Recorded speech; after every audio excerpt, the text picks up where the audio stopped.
সব অপরাধী নিজেদের সমস্ত বেআইনি কাজগুলোকে টেকনোলজির মাধ্যমে সফল করার চেষ্টা করে, যেমন অস্ত্র লেনদেন, কিডনি চুরি অথবা কাউকে মারার সুপারি। স্যার, এমন কোনো কাজ নেই যেটা এই সাইটে হয় না। একটা কথা বুঝতে পারছি না, যখন সবাই সবকিছু জানে, সবকিছু এত খোলাখুলি হয়, তাহলে এটা আটকানোর জন্য আমরা চেষ্টা করি না কেন? স্যার, এটা এত সোজা নয়।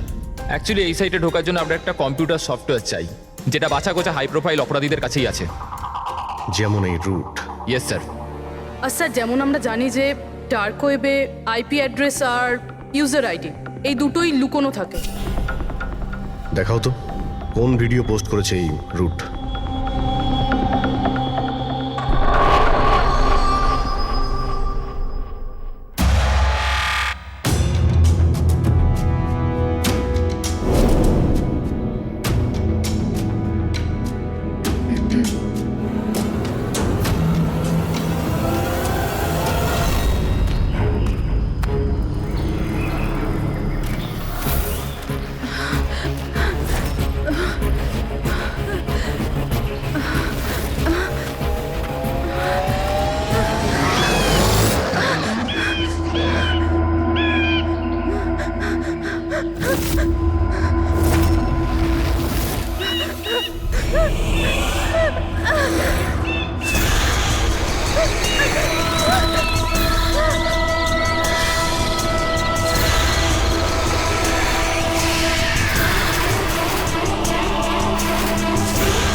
আরে এ তো কোনো ভূতের সিনেমার ভয়ানক সিন মনে হচ্ছে।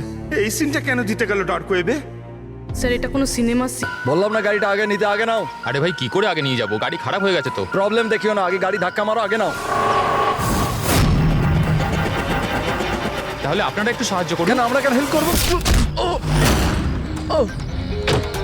তাড়াতাড়ি। এই লোকটাকে আমি চিনি স্যার, তার মানে আমাদের ইনফরমেশন একদম সত্যি। তার মানে ওই রুট নামের কম্পিউটার হ্যাকার এখানেই থাকে। আর ওই রুট নিশ্চয়ই কোনো ভয়ঙ্কর প্ল্যানিং করছে স্যার। যাই হয়ে যাক, ওকে জীবিত ধরতে হবে, এটা জানার জন্য যে ওর মিশনটা কি। আর এই মিশনে তোমাদের দুজন সাইবার কপকেও কাজে লাগবে। তুমি Yes, sir. এই বাইরে গেটে দাঁড়িয়ে থাকবে, Okay, sir. নজর রাখবে। চলো।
স্যার কেউ নেই।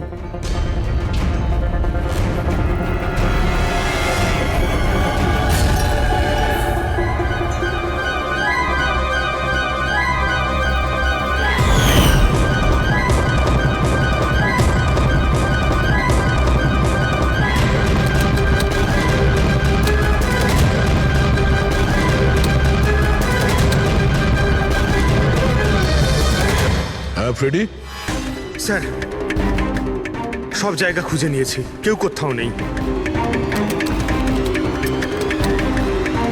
খবর তো ভুল হবে না, এখানেই কোথাও হতে হবে। ঠিক আছে, দেখি।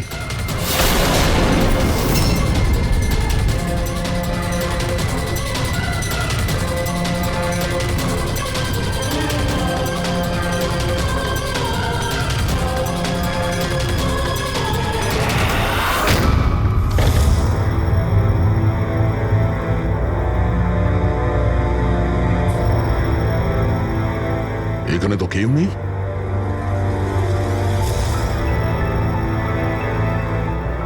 চেয়ার এখনো গরম আছে, মনে হচ্ছে এইমাত্র এখানে কেউ ছিল। তাহলে স্যার সময় মতো পালালো কিভাবে? স্যার আমরা তো বাংলোটার চারদিক থেকে ঢুকলাম, কাউকে তো এখান থেকে বেরোতে দেখিনি।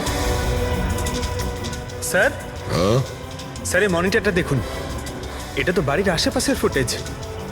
ও আমাদের দেখে পালিয়ে যায়নি তো? হতে পারে, ও খুব একটা দূরে যায়নি। একটু এই জায়গাটাকে ভালো করে চেক করো।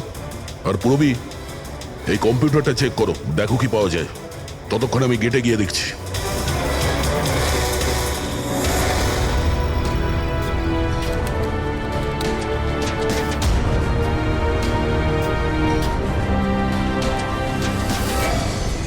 Mahesh, Mahesh, yes sir. এই রুট ভেতরে নেই, মনে হচ্ছে পালিয়ে গেছে। তুমি গেটেই ছিলে? স্যার আমি এখানেই দাঁড়িয়েছিলাম, আমি কাউকে পালাতে দেখিনি স্যার। এখান থেকে কেউ যায়নি? না স্যার। মেন গেট থেকে তো কেউ বাইরে যায়নি। বুঝতেই পারছি না এই রুট কোথা দিয়ে চলে গেল। স্যার বাইরে পিছনের দিক দিয়ে একটা গেট আছে, মনে হয় ওখান থেকেই পালিয়েছে। স্যার স্যার ওই কম্পিউটারটা পাসওয়ার্ড প্রোটেক্টেড, ব্যুরো নিয়ে যেতে হবে।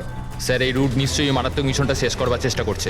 এই রুটকে যে কোনো ভাবেই ও খুব তাড়াতাড়ি খুঁজতে হবে। 1 মিনিট। পুরো ঘরে কোথাও কার্পেট নেই, আর এখানে কার্পেট রাখা আছে, তার উপরে এই টুল। একটু সরাও এটাকে। স্যার স্যার এখানে তো একটা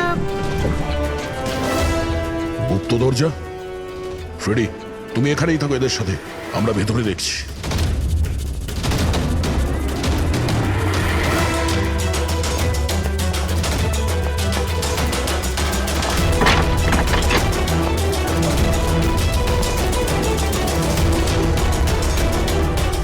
এই, দেখো, তোমার যা বলার আছে তুমি তো এখনই বলে ফেলতে পারো। আমার কিছু বলার নেই, যা কিছু বলার আমার উকিল বলবে। স্যার স্যার আমরা এই রুটের কম্পিউটার সিস্টেম অ্যাক্সেস করে নিয়েছি, আর এনক্রিপশনটাও সফল হয়েছে। জানতে পারলে কিছু? হ্যাঁ স্যার। স্যার এই গত কয়েকদিনে ইন্টারনেটে ভয়ানক কিছু ভিডিও পোস্ট করেছে স্যার। ডার্ক ওয়েবে স্যার। অ্যাকচুয়ালি ডার্ক ওয়েব ইন্টারনেটের এমন একটা কালো জায়গা স্যার, যেখানে নয়, এটা আসলেই হয়েছে, আর কোনো হিরোইনের সাথে নয়, বরং বরং একটা নিরীহ মেয়ের সাথে। যতদূর আমি জানি এগুলোকে তো স্ন্যাপ ফিল্ম বলে। হ্যাঁ স্যার, এই ভিডিওর অনেক বড় ইন্ডাস্ট্রি আছে। এ মেয়েটাকে, আমি জানি না। এর মৃত্যুর জন্য তুমিই দায়ী। না না স্যার, আমি কারোর মৃত্যুর জন্য দায়ী নয়। আমাকে শুধু টাকা দেওয়া হয়েছিল এই ভিডিও ডার্ক ওয়েবে দেওয়ার জন্য, আর আমিও দিয়েছি। টাকা কে দিয়েছিল? আমি জানি না। দেখো, জানি না বললে চলবে না। একটা মেয়ে খুন হয়েছে। স্যার আমাকে বিশ্বাস করুন, অনলাইন টাকা ট্রান্সফার করা হয়েছিল আমার অ্যাকাউন্টে। কে করেছিল আমি কিচ্ছু জানি না। যদি না জানো, জানার চেষ্টা করো। তুমি কম্পিউটারটা খুব ভালো করে জানো, তাই না? তাই এটা জানা তোমার পক্ষে অসম্ভব কিছু নয়। খোঁজ নাও। অভিজিৎ, যদি কেউ এই ধরনের ফিল্ম বানিয়ে আপলোড করে, তাহলে খুব তাড়াতাড়ি তাদের কাছে পৌঁছতে হবে, যারা এই মৃত্যুর খেলা খেলছে। একটা কাজ করা যাক, এই মেয়েটার ছবি সমস্ত পুলিশ স্টেশনে পাঠিয়ে দিই। একবার যদি জানতে পারা যায় মেয়েটা কে, তাহলে ব্যাপারটা ক্লিয়ার হয়ে যাবে।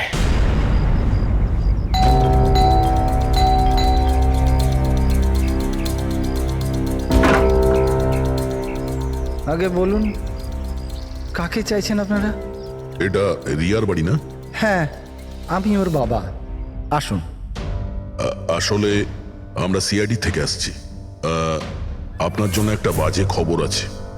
আপনার মেয়ে রিয়া আর এই পৃথিবীতে নেই। হ্যাঁ জানি, কিন্তু ওর মৃত্যুর 10 দিন পরে আপনারা কেন বলতে এসছেন এসব? আপনি জানেন যে আপনার মেয়ে রিয়া মারা গেছে? আপনি ওই গাড়ি অ্যাক্সিডেন্টের ইনভেস্টিগেশনের জন্য এসছেন তো? তাহলে আপনারা এটাও নিশ্চয়ই জানবেন যে রিয়ার ফিউনারেল হয়ে গেছে। এক মিনিট, আপনি কোন কার অ্যাক্সিডেন্টের কথা বলছেন? ওই তো যেটাতে আমাদের রিয়া চলে গেল, শেয়ার ট্যাক্সিতে ওরা পুনে যাচ্ছিল। না না, রিয়ার মৃত্যু কার অ্যাক্সিডেন্টে হয়নি। এটা কি বলছেন আপনি? এক মিনিট, এটাই রিয়া তো? হ্যাঁ এই তো রিয়াই তো। অ্যাক্সিডেন্টের দিন ও তো এই জামা কাপড়ই পরেছিল। এক মিনিট, মনে হচ্ছে কোনো কনফিউশন আছে। আপনি একটু বলুন যে আপনার মেয়ে রিয়ার কার অ্যাক্সিডেন্ট কিভাবে হয়েছিল? শেয়ার ট্যাক্সি করেও পুনে যাচ্ছিল, আরও 7 জন ছিল ওর সাথে। তারপর রাস্তাতেই ওদের গাড়িটার ভয়ঙ্কর অ্যাক্সিডেন্ট হয়ে যায়। পুরো গাড়িটাই ভয়ঙ্কর আগুনে পুড়ে যায়। মৃত ব্যক্তিদের তো মুখটাও ভালো করে চেনা যাচ্ছিল না। তাহলে আপনারা রিয়াকে কি করে চিনলেন? ওর জিনিসপত্র দেখে আমরা ওকে চিনতে পেরেছিলাম। আপনারা এটা বললেন না যে এই ছবি কবেকার? আসলে আমরাও জানি না যে এই ফটোটা কতদিনের, কিন্তু জানলেই আমরা আপনাদেরকে বলে দেবো।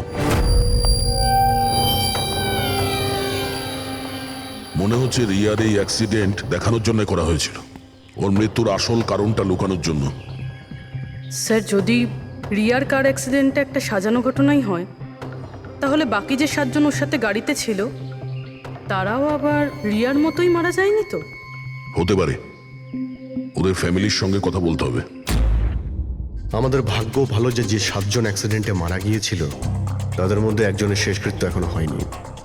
দেখা যাক ডক্টর সালুকে এই লাশ থেকে কি প্রমাণ বার করতে পারে। কিন্তু লাশটা এত বাজেভাবে জ্বলে গেছে যে মুখটা চেনা মুশকিল হবে। তোমাদের সন্দেহ একদম ঠিক। এ লাশ টনির নয়। মনেই হচ্ছিল স্যার আমাদের, কিন্তু এ কে জানতে পারলেন কিছু? না, এখনো তো জানা যায়নি লাশটা কার, কিন্তু এটা জানা গেছে এই লোকটাকে কি করে মারা হয়েছে। আমি এই বডিটা স্ক্যান করেছি, তখন জানতে পেরেছি যে এর পেটে ছুরির গভীর ক্ষত আছে। ছুরি দিয়ে? হ্যাঁ, ছুরির। আর আমার মনে হচ্ছে যে ওই ছুরির আঘাতেই এর মৃত্যু হয়েছে। মানে একজনকে ছুরি দিয়ে খুন করা হয় আর তাকে টনি বলে এদের মধ্যে ঢুকিয়ে দেওয়া হয়েছে। ওই গ্যাং আসলে কি করতে চাইছে? আর এই লোকটার মৃত্যু 3 সপ্তাহ আগে হয়েছে। ও, এই কার অ্যাক্সিডেন্ট হয়েছে 10 দিন আগে? সেটাই তো। তার মানে কারটা যখন পোড়ানো হয়েছিল তার আগেই এই লোকটার মৃত্যু হয়েছিল। 3 সপ্তাহ ধরেও লাশটাকে রেখে দিয়েছিল যাতে ওই গ্যাং এই ভয়ানক খেলাটা খেলতে পারে। আচ্ছা দয়া, আমরা একটা কাজ করি, যেখানে অ্যাক্সিডেন্ট হয়েছিল আমরা সেখানে যাই আর খোঁজ নিয়ে দেখি এক্স্যাক্টলি কি হয়েছিল ওখানে। আমি তো মজা করে গাড়ি চালাচ্ছিলাম স্যার, আর রেডিওতে গান শুনছিলাম। তখনই হঠাৎ আমি জোরে একটা আওয়াজ শুনলাম। আমি সঙ্গে সঙ্গে আমার গাড়ি থেকে বেরোলাম আর দেখলাম যে আমার সামনের একটা গাড়িতে দাউ দাউ করে আগুন জ্বলছে। আমি বুঝতে পারছিলাম না যে আমি কি করব। আচ্ছা, এই ঘটনাটা কখন হয়েছিল মনে আছে তোমার? স্যার, আমার মনে হয় হয়তো বিকেল 5টার সময়। হ্যাঁ, এটা কি করে হতে পারে? Sir, 1 second. স্যার, এই টোল ট্যাক্সের ফুটেজটা দেখুন। এখানে তো গাড়ি 3:30টার সময় ক্রস করেছিল, তাহলে এই জায়গাটা ওখান থেকে 20 কিলোমিটার দূরে স্যার। কিন্তু 20 কিলোমিটার রাস্তা অতিক্রম করতে 1.5 ঘন্টা তো লাগার কথা নয়। আর রাস্তাতে কোনো ধাবা বা হোটেলও নেই যেখানে কিছু খাওয়ার জন্য নেমেছিল ওরা।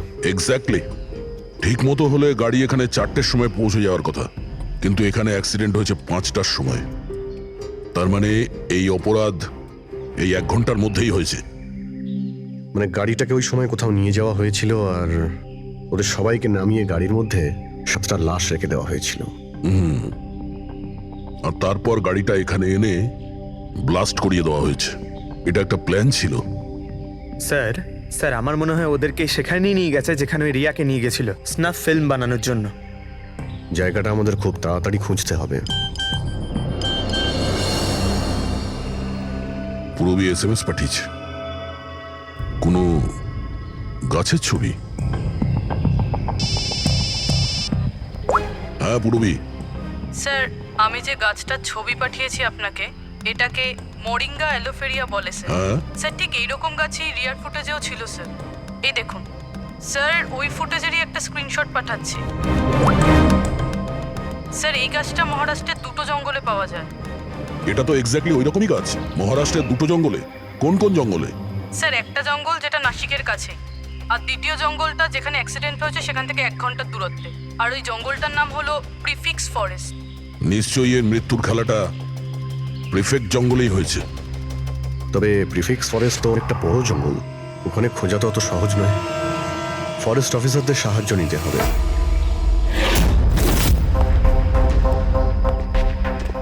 এই জঙ্গলে এই সমস্ত হচ্ছে, বিশ্বাসই হচ্ছে না। আপনাদের ইনফরমেশন কি একেবারে সত্যি অফিসার? দেখুন, আমরা শিওর না হলে তো এখানে আসতামই না, তাই না? আচ্ছা, আপনি বলুন যে কয়েকদিনের মধ্যে এরকম কোনো ঘটনা আপনারা দেখেছিলেন বা শুনেছিলেন? জঙ্গলের মধ্যে কিছু হয়েছিল? একদম নয়। আর এরকম কিছু হলে আমাদের নিশ্চয়ই চোখে পড়তো সেগুলো। ঠিক আছে, কোনো ব্যাপার না। যাই হোক, নিজেদের নিশ্চিন্ত হওয়ার জন্য আমরা একবার জঙ্গলে যাব। স্যার, এমনিতে স্যার আপনারা কি পুরো জঙ্গলটা দেখতে চাইবেন? কারণ অনেক বড় এই জঙ্গলটা, এতে অনেকটা সময় লাগতে পারে। না না, আমরা পুরো জঙ্গলটা দেখতে চাই না। আমাদের জঙ্গলে সেই জায়গাতে নিয়ে চলুন যেখানে কেউ যাতায়াত করে না, কারণ প্রায় এই ধরনের জায়গাতেই অপরাধীরা অপরাধ করে। Okay officer. বিনোদ, মেঘনা, এনাদেরকে ওই জঙ্গলের ওই অংশগুলো দেখানোর দায়িত্ব তোমাদের, ঠিক আছে? হ্যাঁ sir. Yes sir. Sir 1 second. Sir এটা দেখুন, এটা হচ্ছে জঙ্গলের সবচেয়ে ঘন এবং নিস্তব্ধ জায়গা। আমার মনে হয় আমাদের এখান থেকেই শুরু করা দরকার। ঠিক আছে, দেখি।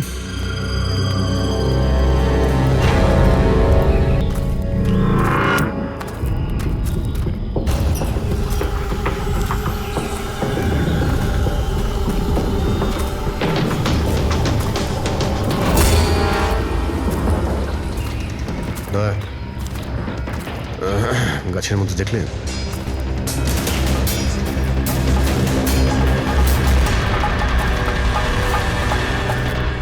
ছোট্ট ক্যামেরা। মানে আমরা সঠিক জায়গাতেই এসেছি। এটাই সেই জায়গা যেখানে এই ফিল্ম বানানো হচ্ছে। ক্যামেরা উপরেও আছে, ওইদিকে প্যান করা আছে।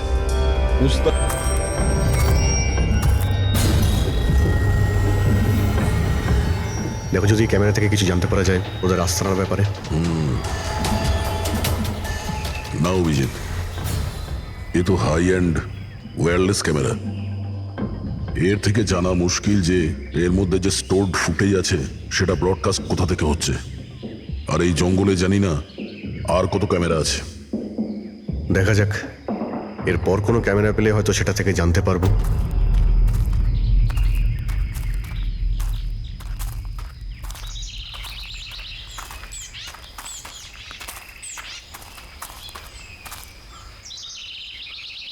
স্যার, স্যার এই চিহ্ন দেখুন। আমার মনে হচ্ছে আমাদের আগে এখানে কেউ এসেছিল। তার মানে আমরা সঠিক পথেই যাচ্ছি।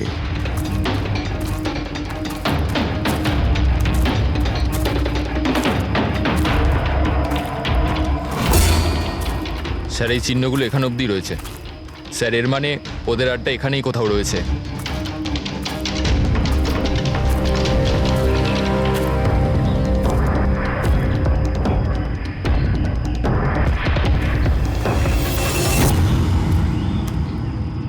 স্যার, স্যার তাড়াতাড়ি আসুন। এই,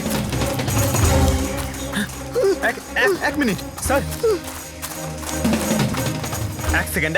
ভয় পেও না, আমরা সিআইডি অফিসার্স। ওঠো, উঠে এসো। ওঠো ওঠো। স্যার আপনারা সিআইডির লোক, আমাকে বাঁচান স্যার।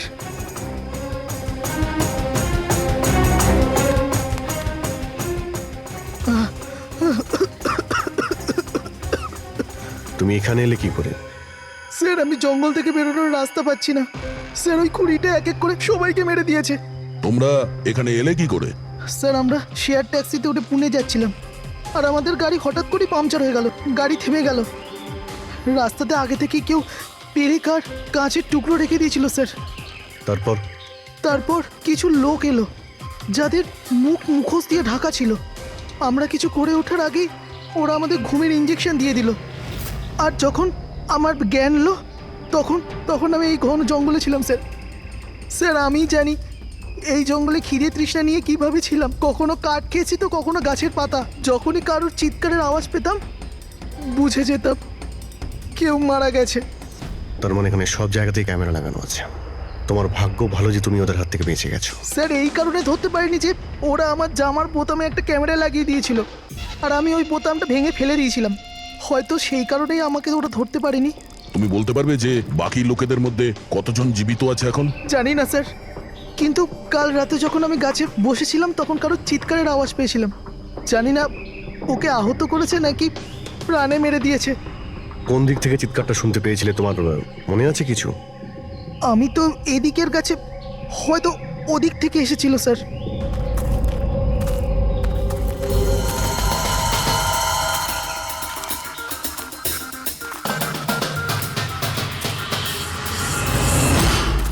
স্যার, রক্ত।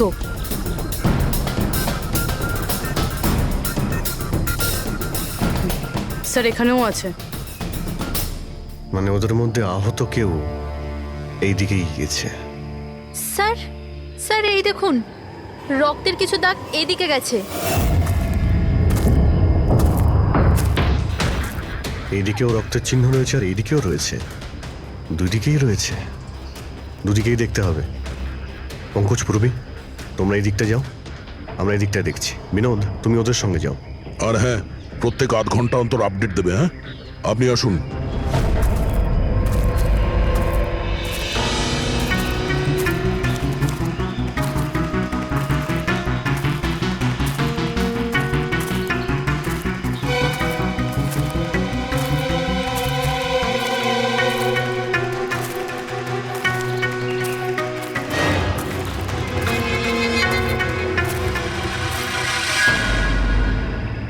এক মিনিট।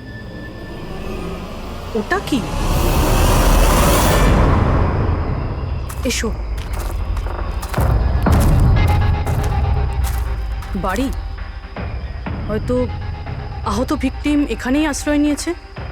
জঙ্গলের মাঝখানে বাড়ি, কিন্তু নকশার হিসাবে এখানে তো কোনো বাড়ি ছিল না।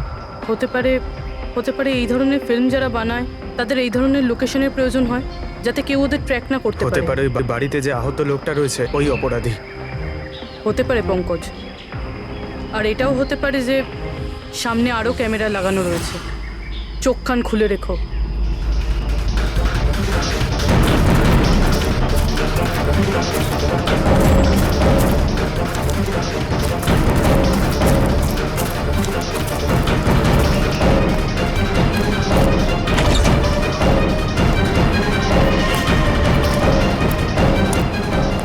পঙ্কজ, টর্চ।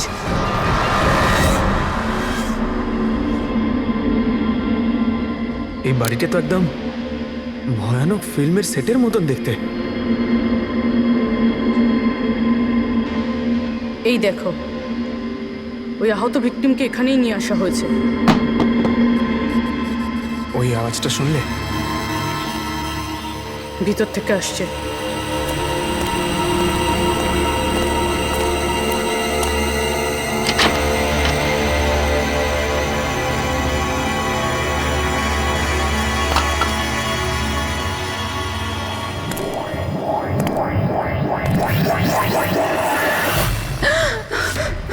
না, ছেড়ে দাও আমাকে যেতে দাও। বেরিয়ে এসো। না, আমার কাছে এসো না, আমি কিছু করিনি। দেখো, আমরা সিআইডি অফিসার, ভয় পেও না। এসো, কিচ্ছু হবে না তোমার। এসো এসো।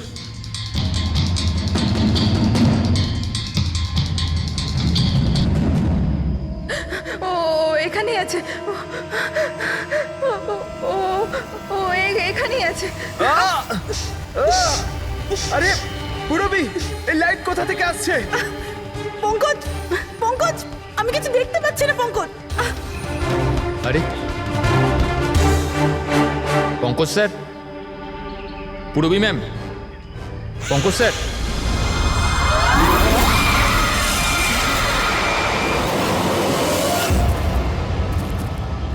স্যার, রক্তের দাগ তো এখানে এসে শেষ হয়ে গেছে। কিন্তু এটা কি করে হতে পারে? আহত যদি কেউ এই পর্যন্ত আসে, তাহলে এখান থেকে হঠাৎ করে অদৃশ্য হয়ে গেল কি করে? হতে পারে ও অপরাধীর হাতে ধরা পড়ে গেছে এখানে এই পয়েন্টে পৌঁছানোর পর। হতে পারে। জানি না মোহিত ছাড়া আর কেউ এখানে বেঁচে আছে কিনা। 1 ঘন্টা হয়ে গেল, পুরবী আর পঙ্কজের এলো না, কোনো ফোন কল এলো না।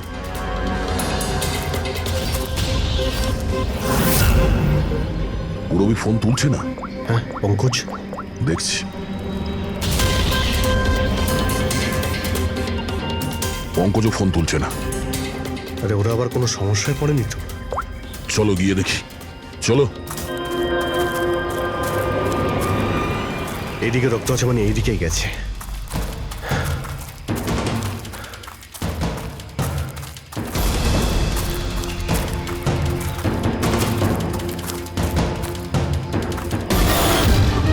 এই ঘরের ভেতর হতে পারে কেউ আছে, আমি ভেতরে গিয়ে দেখছি। ঠিক আছে, ততক্ষণ আমি এই বাইরেটা দেখি।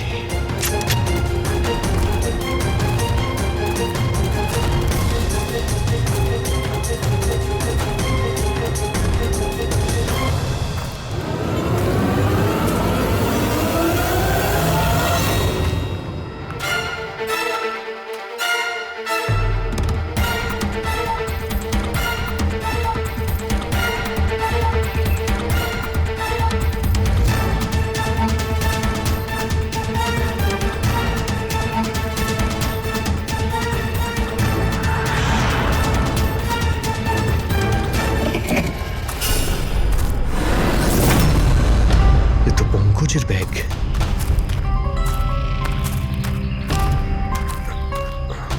পঙ্কজ,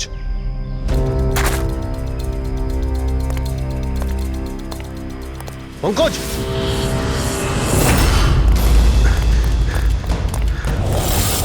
পঙ্কজ, পঙ্কজ, পঙ্কজ, কেমন আছো? ওঠো, স্যার ওঠো। কি হয়েছিল? হ্যাঁ স্যার ওইদিকে ওই বাড়িটায় গেছিলাম স্যার, ওখানে একটা মেয়ে ছিল স্যার। হ্যাঁ। ওর সঙ্গে কথা বলছিলাম স্যার, আর হঠাৎ করে কোথা থেকে এত আলো চলে এলো যে কিছু দেখতে পাচ্ছিলাম না, কিছু বুঝতে পারছিলাম না। ওই বাড়িটা থেকে যেন তেন প্রকারে বেরোলাম, তারপর এখানে এসে হয়তো পড়ে গেছিলাম। আর কিছু মনে নেই স্যার, আমার মাথা ঘুরছে। আর পুরবী, বিনোদ, ওরা কোথায়? স্যার ওরা জানি না স্যার, ওরা ভেতরে ছিল, বাইরে বেরিয়েছে কিনা জানি না। ও নো। কি কি হয়েছে তোমার? ও ঠিক আছে। পুরবী আর বিনোদকে পেলে? না, ঘরের ভেতরে তো কেউ নেই। ও গড, ওদের কিছু হয়ে যায়নি তো?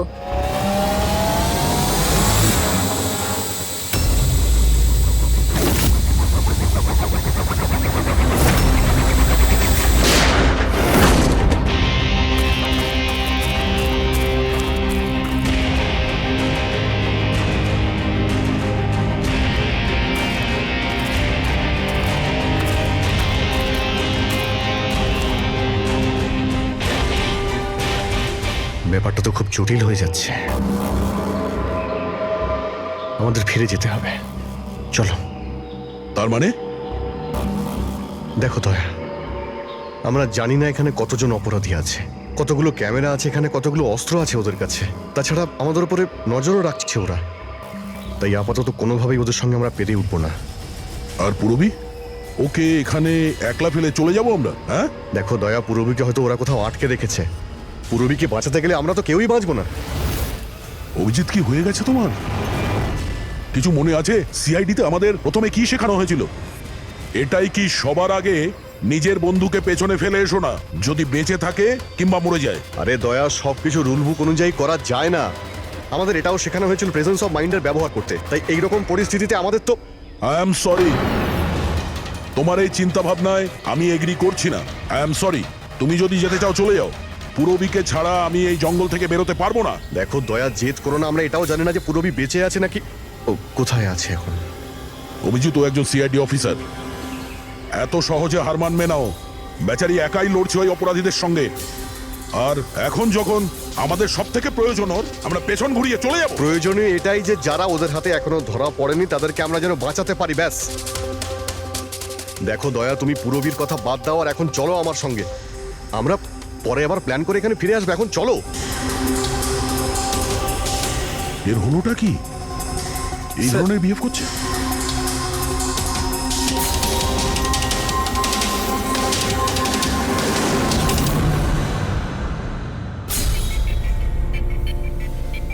সিআইডির ইতিহাসে এই প্রথমবার হলো বোধহয় যে সিআইডি কারো কাছ থেকে ভয় পেয়ে চুপচাপ পালিয়ে গেল। হ্যাঁ ডক্টর, পৌঁছে গেছেন আপনি? হ্যাঁ, ওই জাংশনেই থাকুন, আমরা আসছি ওখানে। আরে সালুঙ্কি স্যার, আপনি এখানে? আমি এখানে। আসুন স্যার। আরে আরে তোমার কি মনে হয়েছিল আমাদের অফিসার পূরবীকে জঙ্গলে রেখে আমরা এখান থেকে চলে যাবো? হ্যাঁ, তাহলে আপনারা দয়া স্যারের ঝগড়া? মিথ্যে ছিল। যখন অভিজিৎ ওখানে ক্যামেরা দেখলো তখন আমাকে ইশারা করেছিল। জানেন এখানে কতগুলো ড্রোন লাগিয়ে রেখেছে আমাদের উপর নজর রাখার জন্য। যে লোকটা ওই ক্যামেরা দিয়ে আমাদের উপর নজর রাখছিল ওর চোখে ধুলো দেওয়ার প্রয়োজন ছিল, সেই কারণে। ওরা নিশ্চয়ই এখন ভাবছে যে আমরা জঙ্গল থেকে চলে গিয়েছি, তাই রিল্যাক্সও হয়ে যাবে। ওদের উপরে অ্যাটাক করার এটাই ভালো সুযোগ। অভিজিৎ, এই নাও, এইটা তুমি চেয়েছিলে। এটা আবার কি ডিভাইস স্যার? এটা হচ্ছে জ্যামার। আশেপাশে এই এরিয়ার যত ক্যামেরা আছে সব জ্যাম হয়ে যাবে। আর ওরা আমাদের উপরে নজর রাখতে পারবে না। আর এই ড্রোন, এই ড্রোনের মধ্যে যে ক্যামেরা লাগানো আছে ওর রেঞ্জ 7 কিলোমিটার মাত্র। কিন্তু ব্যাটারি তো শেষ হয়ে আসছে। তার মানে যদি আমরা এটাকে না ধরতাম তাহলে আবার ওদের আস্তানায় ফিরে যেত এটা ব্যাটারি চেঞ্জ করার জন্য। একটু আইপ্যাডটা বার করো, ম্যাপটা বার করো ওর থেকে। এই যে, এটাই হচ্ছে সেই জায়গা যেখানে আমরা ড্রোনটা পেয়েছিলাম। আর এর পাশেই ওই বাংলো, মনে হচ্ছে এটাই অপরাধীদের আস্তানা। তাহলে যাওয়া যাক, গিয়ে মুক্তি দিই পূরবী আর যারা বাকি বেঁচে আছে তাদের। চলো। না স্যার, আপনি মেঘনা আর মোহিত আপনারা এখানে থাকুন, আমরা যাচ্ছি।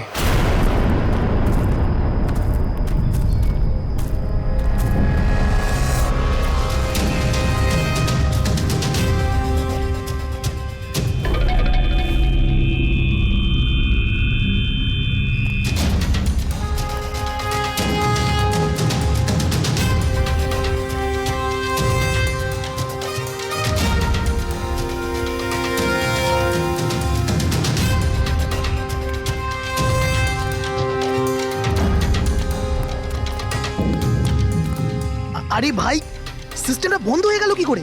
দেখ না একটু, ভিতর থেকে আওয়াজ বন্ধ কি আসছে। করে হলো পুরো সিস্টেম?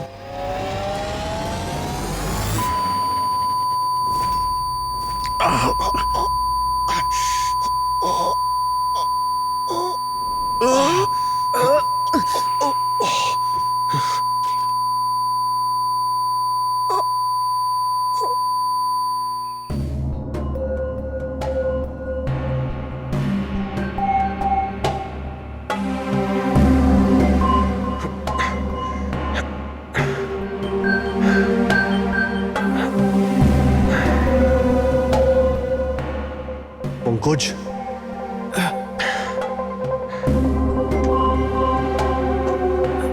পঙ্কজ, আমাদের ওয়েলকাম জানানোর পুরো বন্দোবস্ত ওরা করে রেখেছিল। স্যার, এরা যদি আমাদের মারতে চাইতো তাহলে আগেই মারতে পারতো। আমাদের আমাদের মারতে গিয়ে কি এরা ভিডিও শুট করতে চায়?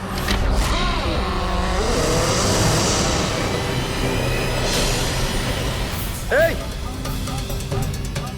স্যার, দাঁড়াও। স্যার,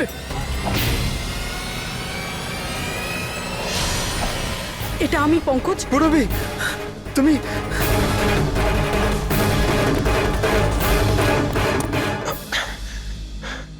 তুমি ঠিক আছো? হ্যাঁ স্যার। ওরা কোথায় আছে? স্যার ওদিকে।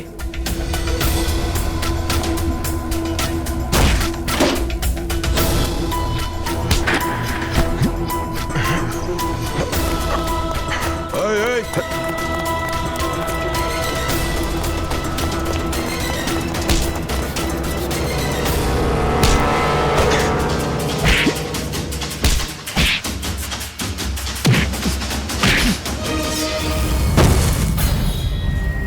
স্যার চল চল।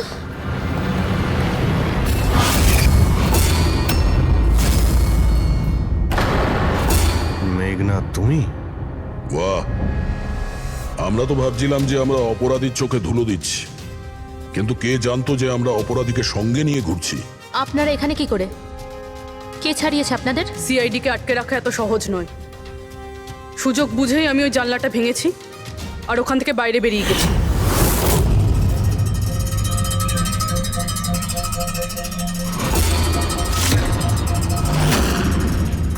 তারপর আমি তাদেরই পিছু নিলাম যাদেরকে তুমি পাঠিয়েছিলে আমাকে খোঁজার জন্য। তারপরে আমি ওই মুখোশ পরা লোকটাকে দেখলাম আর তারও পিছু নিলাম।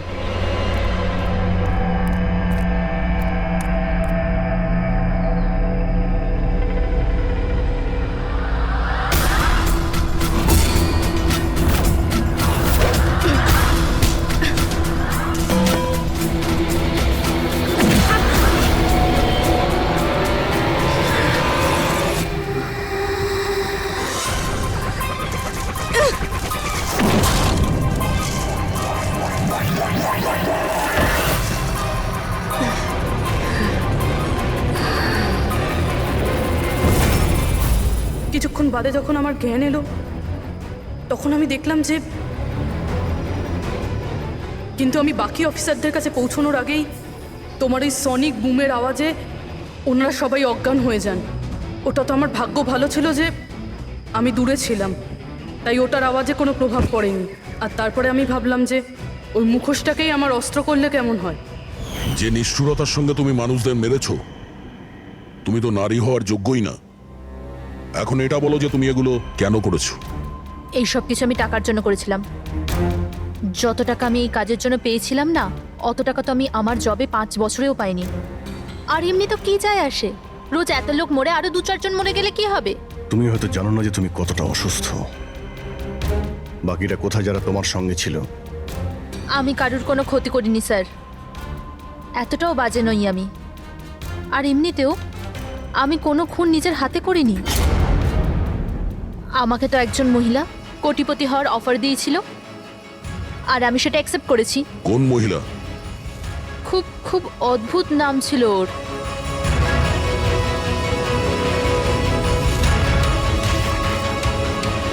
রুট। রুট?